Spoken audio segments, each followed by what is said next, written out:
Samedi 6 mai 2023 a eu lieu le couronnement de Charles III, à Londres. Si le nouveau roi d'Angleterre a des admirateurs, Stéphane Bern a dévoilé dans Paris Match qu'il n'était pas aussi populaire que sa mère, Élisabeth II. Il y a un an, le Royaume-Uni perdait sa reine. Jeudi 8 septembre 2022, Élisabeth II est morte à l'âge de 96 ans. Avec plus de 70 ans de règne, la mère de Charles III, de la princesse Anne et des princes Andrew et Edward était très appréciée du peuple britannique. Après sa disparition, c'est dans la logique des choses que son fils aîné, le père de William et Harry, lui a succédé. 4 mois après son couronnement, il semblerait cependant que Charles III ne fasse pas l'unanimité.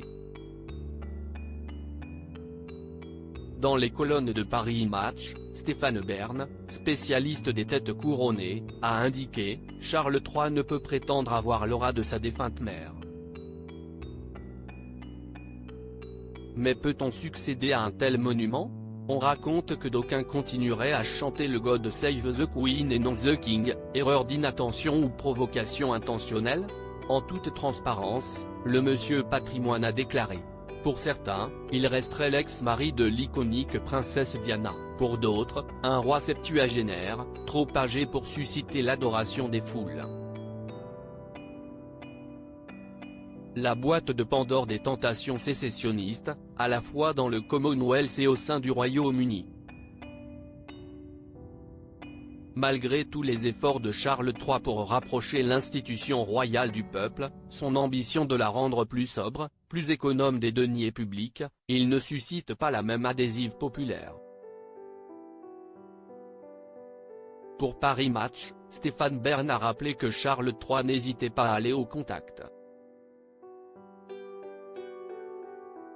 À chacun de ses déplacements, il y a certes les fans habituels venus l'acclamer, mais souvent des manifestants brandissant des pancartes Not my king, pas mon roi.